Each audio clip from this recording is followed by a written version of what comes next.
Hello, everyone.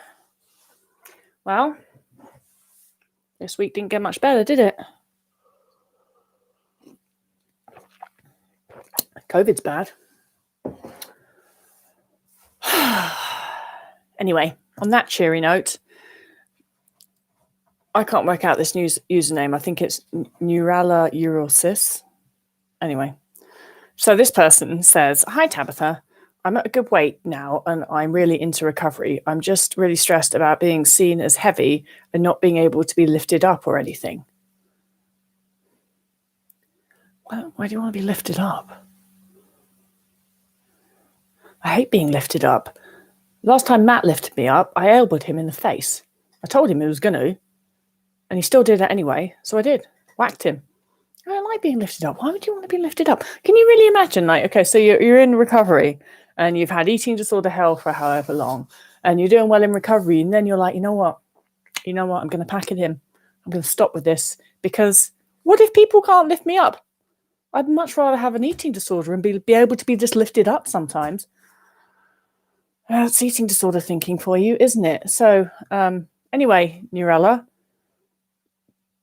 just, I guess, think of it as a good thing that people can't lift you up. You can't get stolen.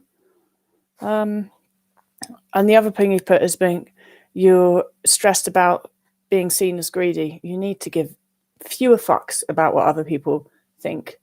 So don't care if people can't lift you up, and don't care what people think about you. If someone else thinks you're greedy, so what? So what?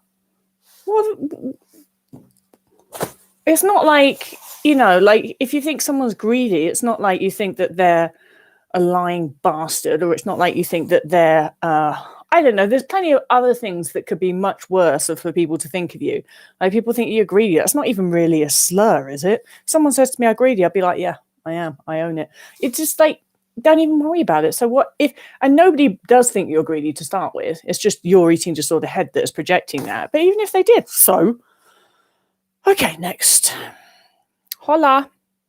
Taylor says, should you weigh yourself in recovery to be why the thing seeing number go up? No, I really think what we need to do in recovery is, how your brain is obsessed about your weight. We need to teach the brain that weight doesn't matter. We need to teach the brain that it doesn't need to think about weight. It doesn't need to worry about weight. And so the way that we teach the brain that weight doesn't matter is by acting as if weight doesn't matter. And if you step on a set of scales, you're not acting as if weight is insignificant, are you? You're acting as if it has some significance. And so therefore, you're acting as if weight matters. And you've got to teach your brain it doesn't. So I advise, stay off the scales. Now, that makes more people go like, oh, shit, don't know about that. Do you know the reason that you have that reaction is because you're afraid that if you don't weigh yourself, you're going to gain too much weight and you won't know that you gained all this weight, or something along that line, So a lot of the time, I think it can be sort of excused, like you said, you need to desensitize the fear of seeing the number go up. But actually, I think that the best way to do that anyway is if you teach your brain it doesn't matter, and your brain learns that weight's not important, then at some point when you do get on the scale and the number's gone up, your brain won't give a shit about it. Like if I go to the doctors now and they weigh me, I don't have to not look at the scale. I'll look at it and then I'll be like, and then I've forgotten what it was by the time I get in to see the doctor, because that's how important my brain thinks that information is.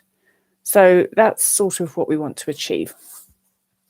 Hay says, will people find me chubby attractive? I don't know. I don't know if you're attractive when you're not chubby. How am I going to know that from a username? You could have a face like a dog's ass for all I know. I'm just kidding.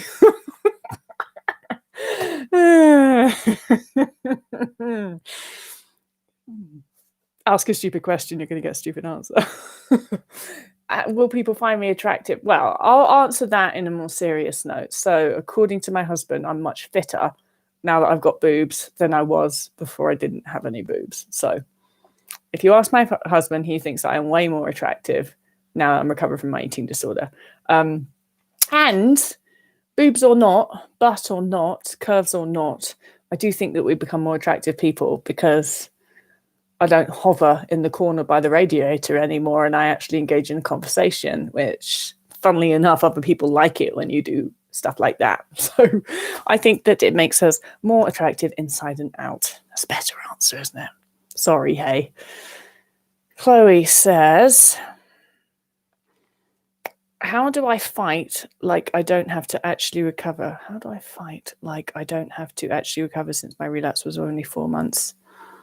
I don't really understand the question. Whatever it is, Chloe, whatever the question is, just eat food. It's going to be a pretty standard answer, isn't it? Annie says, why is it necessary for me to stop weightlifting during recovery? Like I'm not doing it to burn calories. Because any sort of movement comes into a movement compulsion, and you may not be doing it to burn calories, but you're weightlifting because you're trying to change the shape of your body somehow, and you're subscribing into this belief system that you need to actively be doing something because your body just will fall to pieces unless you lift weights. Your body's going to turn into a blob of jello and won't know how to work itself. You need to so there's a lot of things we can rewire with that. And one of those things that we're rewiring when we're stopping any sort of exercise, including working out with weights, is the belief that you can't trust your body to manage your food and take in your weight. There's this sort of also belief that if you don't work out somewhat, you're just going to not build any muscle at all. Like, your body's not stupid. Your body knows how to build muscle. Your body knows what ratios it needs to be. You don't actually need to work out to instruct your body how to manifest itself. And so the other thing is the very fact that you feel resistant to stop weightlifting tells me that you are rather attached to it. And that tells me that it is likely to do with a movement compulsion. And a movement compulsion doesn't have to be like, by the time you get to that compulsive part, it might not even link up with this is burning calories. It's just a movement compulsion. And if you've read my book, I take that back to the migration effect, which is actually nothing to do with burning calories. It's just the urge to move, to feel that you're being productive, that you're a better person, all of these good feelings that we get if we do movement. And you need to teach your brain to be able to feel good about yourself when you're not doing that as well. And so going cold turkey on the movement, regardless of what that movement is, not just cardio, weightlifting and all of those things, is going to rewire so much stuff. And if you think back to when you were 3 or 5 or 8 or 10 years old, you just got along with your body. You weren't sitting there worrying, well, I've got to do press-ups because if I don't do press-ups, my arms won't know how to work themselves. You just let it happen and your body seems to do all right. And that's actually what we want to get back to in eating disorder recovery. We want to get back to that place where we just let our bodies get on with it and we don't worry about it and we don't try and micromanage it. And we actually have a much happier, peaceful and healthier relationship with our bodies. And that's not to say that further down the line when you're fully recovered, sure, you can work out if you want to. But you'll probably find that when you've got over your movement compulsion, the gym doesn't feel attractive. Let's just put it that way. I mean, I just can't think of anything more depressing than going and standing there and lifting weights in front of a mirror at the gym with all these other people standing there lifting weights in front of a mirror at the gym, all plugged into their headphones. It's just sad. Anyway, let's not get into that. But I hope that answers your question somewhat. But I think the bigger thing to take away, if you're in eating disorder recovery, it's always the thing that you don't really want to do that's actually quite important that you do. I don't know how to pronounce that first name, so I'm just going to say Murray. Says, both me and my identical twin are recovering from eating disorders and I struggle with comparing to her. Any tips? Yeah, that must be really difficult. Pack her off and send her to Scotland so you don't have to look at her. If you can't do that, then I guess you're just going to have to work on yourself, aren't you? I know, it's annoying. But in fact, if you think about it, everybody has to work on this comparison shit. You've got an identical twin. So you could take that and be like, well, this makes it really hard. Or you could take that and be like, great, I get to practice it like all the time because I'm living in the same house as my twin. And I'm going to become amazing at this skill of not allowing my brain to compare my body to others. It's just like a big practice field for you. That's what you've got to get them and do. You can't, well, maybe you can get rid of your twin.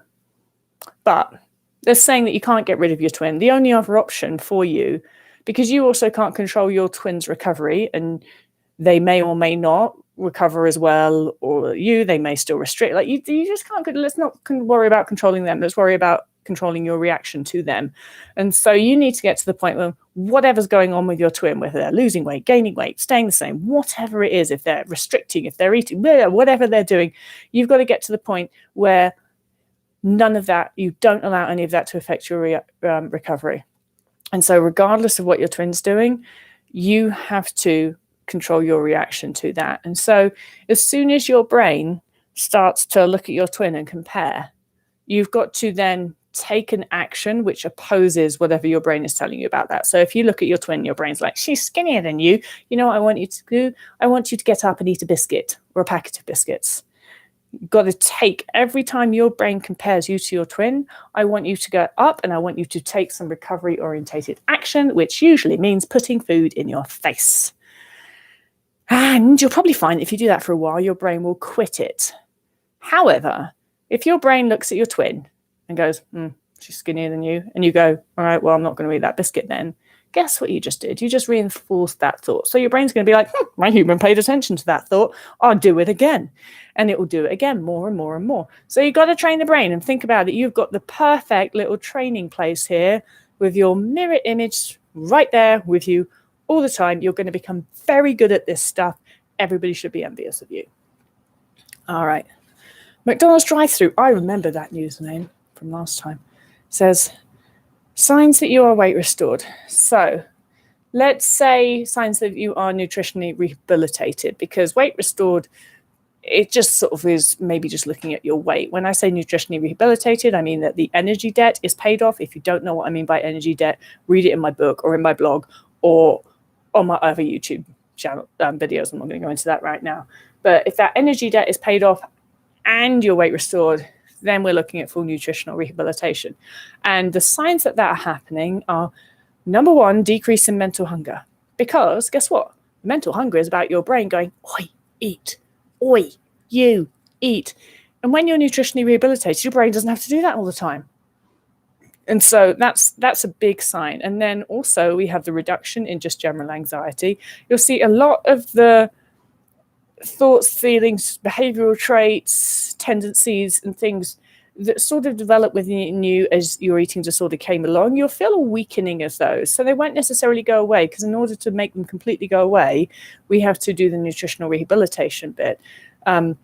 But you'll feel, what will feel like is just almost like the driving force behind you wanting to do those things decreases. So it then becomes easier to stop doing them and to fully nutritionally rehabilitate. That said, of course, whilst you're in the process of nutritional rehabilitation, you've got to be doing all of that anyway. So a lot of that stuff is already going to have been done. But if you say, for example, have a movement compulsion, the movement compulsion won't go away completely on its own with nutritional rehabilitation. You do have to do the whole turkey stuff to neurally rewire that. But you just might find that like the driving force behind it feels a little bit less. However, as I said before, in order to get nutritionally rehabilitated, or even if you're starting on that path, you should stop the movement compulsion anyway. But I guess what I'm trying to say with that is just a lot of the things that you've been working hard at in recovery to not do just feels easier to not do as you reach nutritional rehabilitation, because it's a bit like that energy deficit switch has been turned off. So I've outlined a ton of them in my book, but I would say that the most standout ones to me is reduction in mental hunger. And if you think about it, that makes sense biologically, because your brain is like, oh, we're there. We don't need to eat the entire time. Kira says, is there something you still wonder about eating disorders? Yeah. I still wonder why people are first and foremost prescribing therapists, psychotherapists in particular, when somebody is diagnosed with an eating disorder. I still wonder that, because the evidence now points in the direction of eating disorders being more biological, genetically caused an energy deficit. And so I wonder still why the prescription is always therapy. And I wonder why, now that we have evidence for things like genetics, like that sort of thing isn't even being explored as much. Well, I know why. It's because there's no money in it. Like, anyway. Yeah, oh God, it's a headache, isn't it? That's the thing that I wonder most of all, but that's more about the eating disorder field, isn't it? What do I wonder about eating disorders?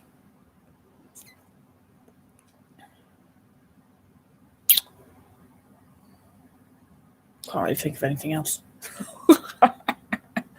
Sorry. I'm sure I'll think of something later. If I think of something later, I'll bring it up in the next video. That was a good question though, Kira. I'm just like, I'm in one of those tired moods where my brain's just only, that's why I've got a cup of tea here, because it does help me think. Neighbor says, do you think it's weird to want to eat small portions of each food, especially high-cal foods, so I don't feel like I've eaten a lot each meal? It's not weird. It's really, really, really bog standard. I mean, I hate to call you boring, Marilena, but that really is. It's just like, that is like something that you probably think that is just that you do. I promise you, probably 70% of people with eating disorders ever do this. And I did it as well. It's like you don't want to commit. You don't want it because you want to eat all the foods. So say if you're at a buffet and there's loads of desserts, you kind of want to eat all of them. So you take a minute part of each one, and then because you took a minute part of each one, it makes you feel like you can have a bit of everything, where, and so it's your desire to want to eat a large amount of foods and different variety of foods kind of feels like, all right, well, I'm going to solve this problem, because you've got that desire, but then you also don't want to eat too much, do you? You don't want to eat more than what would be normal. You don't want to eat more than you usually eat. And so you solve that problem by just taking ridiculously small amounts of all these different foods. And I used to also do that. So at meal times, it's like, I don't know, say if it's dinner time or whatever, I took a tiny portion of dinner, because then it would make me feel like I was allowed to eat more later. Whereas if I eat a huge portion of dinner and then I was hungry an hour later, I'd feel like, oh, I'm not allowed because I ate a huge portion of dinner. So by eating smaller portions, I was investing in my ability, or my ability to allow myself to eat in the future. So now that you're in recovery, you know that the actual answer is to eat large portions of each food and still eat all the foods that you want. And so if you're at that buffet and there's loads of dessert, you take a big slab of every dessert and you eat 20 desserts if that's what you want to do. That's what unrestricted eating would be. So in a sense, you've got to see your small portion problem here. It's a form of restriction. It's a way to eat less than you really want to eat. And so it has to stop. You have to stop it. Big portions only from now on. And I think I'll leave it on that. Big portions only. It should just be a motto for life, isn't it? I hate small portions. If you go to a restaurant, which I very rarely did before COVID, unless it was Wendy's or Smashburger or Five Guys, because I hate sitting in a restaurant waiting for food. But, if you do go to a restaurant and if you're really hungry, and then you bring out this small portion, which is just makes me want to climb the walls. I think it's kind of rude. If someone's paying you for food, I think you should give them a big portion of food, just saying. But anyway, don't ask me. I'm not a restaurant critic. God, I used to be really into restaurants and things like that when I had an eating disorder, funnily enough. Now I don't even care. I just want to eat food. And I hate sitting and waiting in a restaurant for it. Anyway, big portions are the way forward. All right, I got to go. Bye.